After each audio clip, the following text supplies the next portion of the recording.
What's going on, guys? Welcome back to WWE Network and Show, where I, Graham Jesus Matthews, break down all the original content you watch on the WWE Network as well as on Peacock. And today we're talking the latest episode of Broken Skull Sessions with Randy Orton from March 21st, 2021.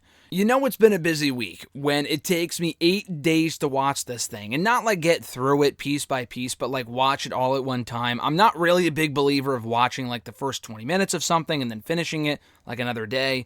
Very rarely will I do that. I actually started this today and finished it today. I watched the first few minutes on Fastlane Sunday, 8 days ago.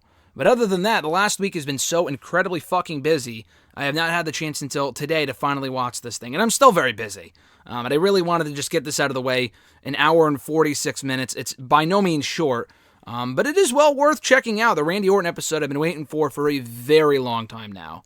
You guys have heard me talking about it. If you checked out all the other Broken Skull Session reviews here on the channel, I've mentioned how if they're going to have people from the current roster, it would be nice if they had some of the people that have been there longer, that have more stories to share. The McIntyre episode was good. The Sasha and Bayley ones were good. They were enjoyable, but it's like, how many stories can you really share that we haven't already heard from those two? You know what I mean? Randy Orton is a prime example of someone that I would have, that I for many, many years, would have loved to have heard on a show like this. And we finally got it on Broken Skull Sessions. Just because we don't hear from him a lot, he has a lot of stories he can share from almost 20 years in WWE, and he shared a lot of them on this episode. He didn't really go as in-depth with a lot of things as you probably hoped he would. You know, not the same way that Taker did during his 2 back-to-back episodes. But again, you only have 2 hours, and even that's a long time. I'm sure there's stuff they cut out, and again, it was a great episode. They kind of skimmed through some stuff, but they cover all the major talking points from Evolution to his recent stuff with Drew McIntyre and everything else in between. The stuff with Christian even they covered, which I thought was surprising just because Christian recently went to AEW. So I'm thinking, oh, they're going to have to cut that out, but they didn't, which was cool. So let's get right into it here. To kick this thing off, Randy Orton and Austin talk about how they briefly crossed paths one time, over the course of their careers, and not really having that one defining moment together. Austin retired in 2003. Randy Orton was just coming up. So they had their very few interactions on WWE TV, but never a formal match or anything along those lines. They drink the Broken Skull IPA, because why wouldn't they, to kick off the show, and then throughout the episode, they drink a bottle of Jack Daniels, which I think the only other person to drink Jack Daniels on this show was The Undertaker, and Randy Orton is well aware of that because he's seen every episode of Broken Skull Sessions. I can't imagine Orton sitting down with like a WWE Network or now Peacock account and watching like 2 hours of these interviews, but I guess he does, and he was the one who asked for this in the first place, so I'm glad we finally got it. But yeah, that meant a lot to him to be able to drink that bottle of Jack Daniels that Taker drank as well on his episode a few months ago, so I thought that was pretty cool. Currently, he said he's in his happy place, and Stone Cold says that this is the best Randy Orton he has ever seen. And Orton brings up how he's almost had as many matches, like he's 20 or something away, from having as many matches in WWE as Shawn Michaels, Kane, Chris Jericho, people like that were around for a really long time, and not only wrestled a lot of pay-per-view matches, but also a lot of TV matches. And he talked about how earlier on in his career, he was way too focused on the in-ring stuff, and as a result, his promos were not good. Even Stone Cold said in interviews 10 years ago, hey, his promos suck. And Orton heard that. He took exception to that. He was like, oh, well, fuck this guy. And by the way, there's a lot of swearing on this episode, but, given the fact that it's the WWE Network / Peacock, they bleep out everything.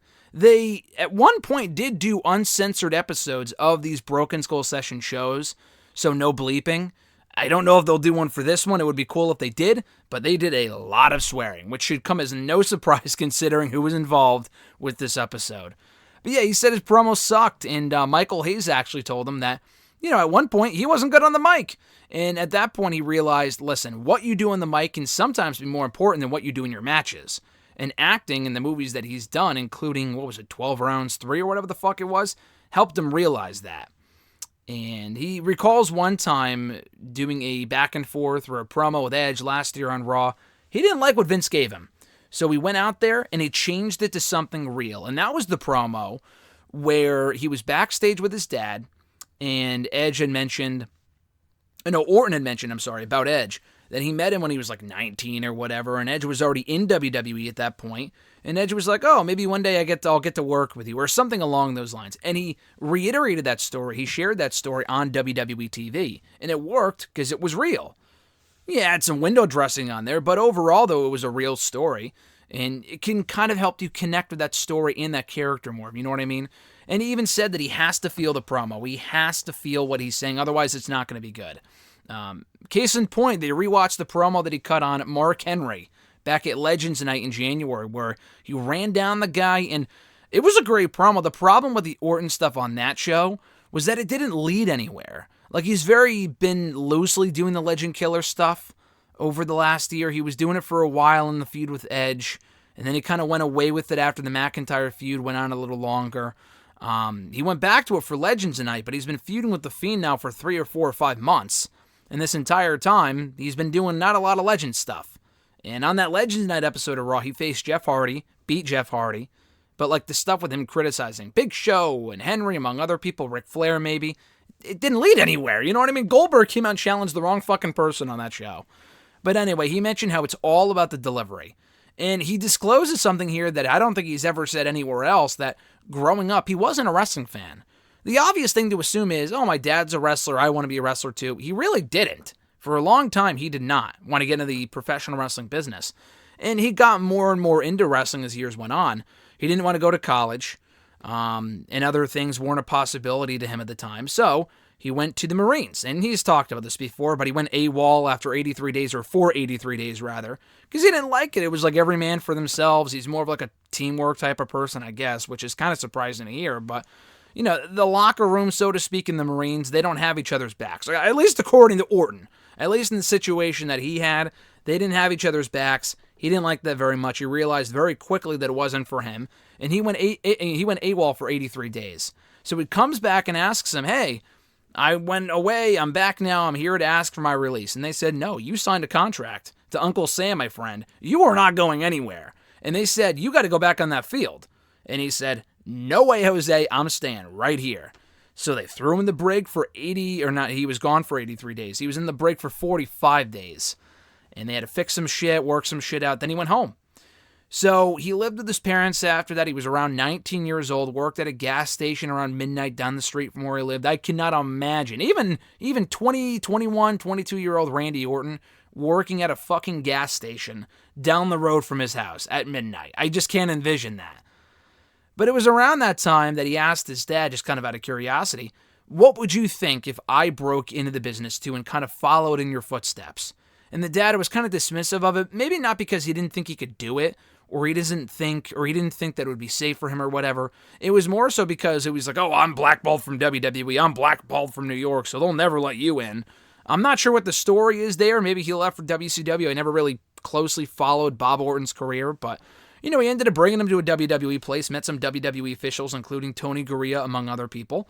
And out of that interaction, they saw how good Bob was, obviously, and how good his son was. Not through a tryout, but they were like, hey, let's give him an OVW contract. So he was literally just handed a contract. He outright admits that here, which is wild to me. And he recalls his days in developmental with John Cena, Brock Lesnar, Shelton Benjamin, and Batista. Him and Brock actually would travel a lot together. And Brock turned to him one time while they were driving and said, hey, can you believe that we get paid to do this shit? And you would never hear Brock say that today. And he even reiterated that here. But it was funny to have heard him say that from 20 years ago. But yeah, he said he had a fun time in OVW. Entering Evolution, Triple H and Ric Flair taught him all the little things, including to slow down and really focus on body language in your matches. Orton has a lot of positive things to say about Ric Flair. It was around that point, even before Evolution, that he had a match with Undertaker on SmackDown in 2002, one of his first major matches on the show. And they edited out a lot of the match, I guess, when it aired a few days later, because this was back when SmackDown was taped. And I mean, it was taped as of like 5 years ago, but it feels like it's been even longer than that. But yeah, in 2002, SmackDown was pre-taped then as well. And Orton got a lot of fucking offense in, but they edited out a lot of it, and Taker let him get a lot of offense in, like including a clothesline and a dropkick and all this other shit. And Vince was pissed at Taker. He said, why would you let him get so much offense and blah, blah, blah. And Taker was like, listen, I want to give back. I want to give back. Aren't we here to create new stars? And Taker just gets it. He gets it. And he saw something in that moment that he knew this guy was going to be a star someday. Orton admitted that he had no idea what the hell was going on during the Evolution stint, or at least early on. He was kind of just taking it day by day. And he admits how lucky he was to have had that opportunity. Ric Flair was basically a road dad for him, and he's really, really lucky, he says, that both Ric and Triple H are kind of backstage and still around to this day at the shows. Triple H is an administrative executive, whatever, and Ric Flair kind of there to mentor Charlotte and being involved in the storylines and stuff like that. So he says that he's really happy to make his dad proud of what he does. His reaction to what he does is really important to him. Then he tells a story about eating and catering with Triple H and how he was supposed to meet Triple H in catering one day because Stone Cold asked him, did you ever get any heat with the boys for being in Evolution, being associated with such top stars in Triple H and Ric Flair? And Orton said, yeah, so he went to catering one day to meet Triple H. Triple H wasn't there yet. This group of boys that he's now on good terms with said to Orton, hey, come over here and sit with us. And he was like, no, I'm all set. I'm just waiting here for a friend. And then in comes Triple H with his back to these guys. And Orton would kind of every so often peek over and look at these guys' reaction. They were like, well, fuck this guy. You know what I mean? That's just funny. I can only imagine how much he and Batista had at that point because they were associated from the get-go with two top stars. And they were kind of jumping a lot of people, kind of leaping over a lot of people in the pecking order, so to speak. So anyway, he said he took that opportunity like anyone else would. We can complain about it. The boys can complain about it. Anyone else can complain about it. But if you were in that situation, I'm sure you would have done no different in taking that opportunity. What are you going to say? Oh, I'm not ready for it. I'll go back to developmental. No shit. You know what I mean? So they talk about the RKO and how it kind of really took on a mind of its own after a while. He credits his opponents for being as creative with the selling of it as they are. A lot of those reversals into the RKO are not his idea. It could be Evan Bourne's or Christian's or Evan Bourne, Christian, CM Punk from WrestleMania 27. A lot of people have taken some amazing RKOs, including Seth Rollins, and they show a lot of those here side by side with the Stunner, which was funny. He said that the RKO came about because Johnny Ace, who may have been doing it before him, I know obviously the Diamond Cutter, but Johnny Ace might have been doing a variation of it as well. Randy Orton's shoulder was hurting around 2002, I think it was, when he debuted. And Johnny Ace was like, why don't you just do the RKO? You don't really have to do a lot with your arms aside from just one arm, so just do that as a finisher. And it turned into the RKO, and it's been a iconic finisher ever since then, of course. So they compare RKOs and stunners, and Orton talks about the Evan Bourne one specifically, how he took it out of nowhere. He praises him as such a pro and how good he was and selling that like a champ. He admits here that he has seen every episode, essentially, of Broken Skull Sessions. He also talks about how he doesn't honestly remember how the Legend Killer gimmick started. It did start in the storyline with Mick Foley. He does remember that. In 2003, leading into 2004, when Rock and Sock Connection got beat by Evolution at WrestleMania. That paved the way for Randy Orton and Mick Foley at Backlash 2004 in that hardcore match. And they rewatch it here. It's such a great match. Obviously really put Orton on the map if he wasn't on the map already.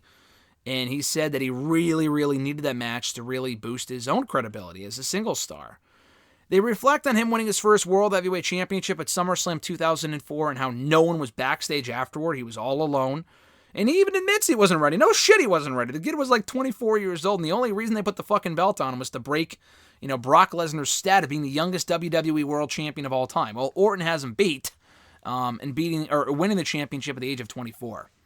So, anyway, he talks about his transition to babyface and how it just didn't work, and he hates being told to smile more, and he was just a terrible babyface. And Stone Cold says the exact same thing about Orton. He's just, at least at that point, he was not a good babyface. He's been a good babyface at points over the years. Back then, though, he sucked.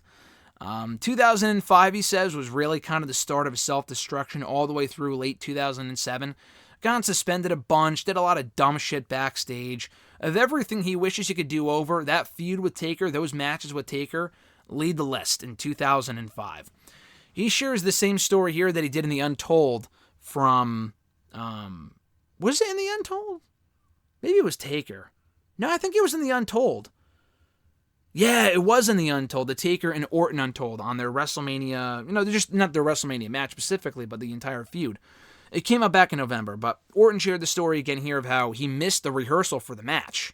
On like the Saturday morning, the Hall of Fame morning, he showed up late because he was partying around the day before, and he fucking missed it. He missed the rehearsal, and that ate him alive. Like he didn't even properly prepare for his dad's Hall of Fame speech. He just spoke for like 2 minutes with no notes, and that was about it, and he even admits here that his dad deserved better than that. He also talks about how he got suspended for 60 days at one point, and around that time, Edge was like a brother to him. Was like a big brother to him on the show and behind the scenes and stuff like that. So he broke his clavicle in 2008, and that wasn't because of anything dumb. That was just in that Triple H Last Man Standing match at One Night Stand 08 when he was going for the RKO. Triple H shoved him over the top rope. He landed on his shoulder on the ground, and it fucked up his shoulder. So he broke the clavicle in that moment. And the ending of that match was just terrible because they tried to move through it and Orton did not look good. It was a last man standing match too.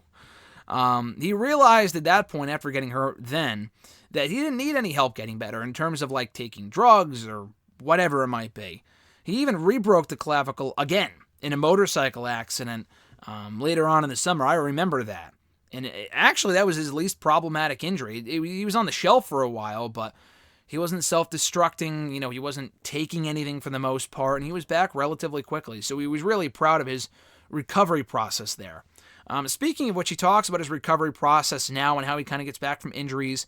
He's never been a body guy, but he does want to wrestle for another decade. He says that 2009, 2011, and 2020 were all of his best years.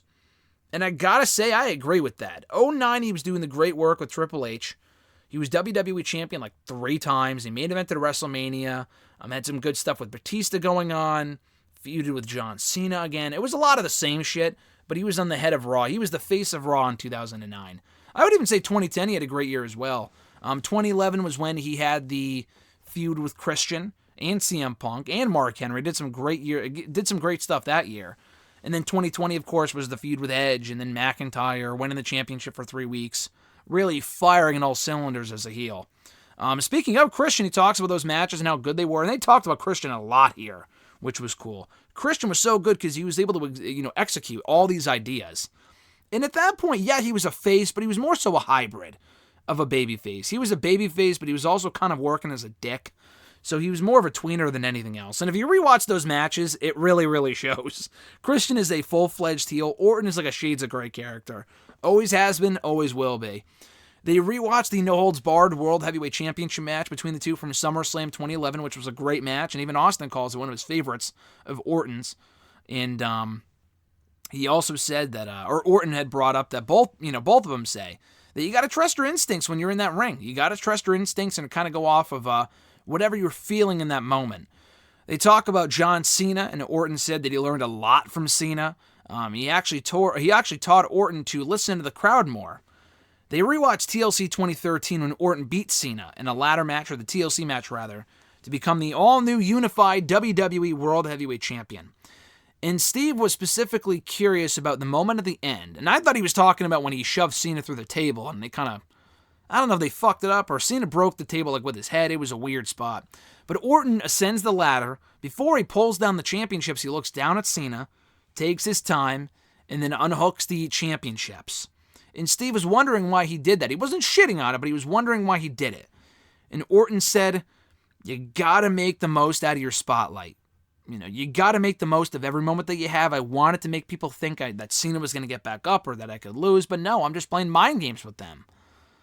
And he said that Vince told him a long time ago that his face is money. The money is in your facial expressions, which is very much true, especially for a guy like Orton. When you see his face and the expressions that he has, and he can be perceived as boring, but his facial expressions are just second to none. Just great stuff.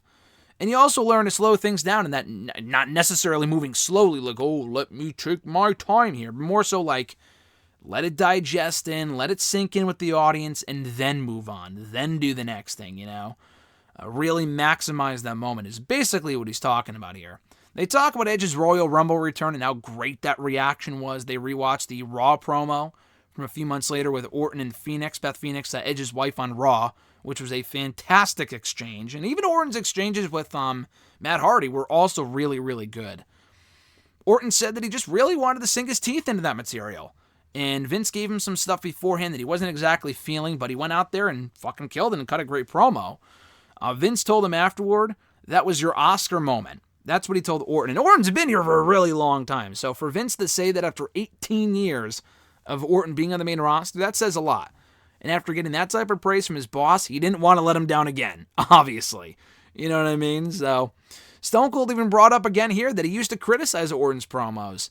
But once you start finding things that you can sink your teeth into, really care about when it feels real, that's when you start to hit your stride. Both of them say that.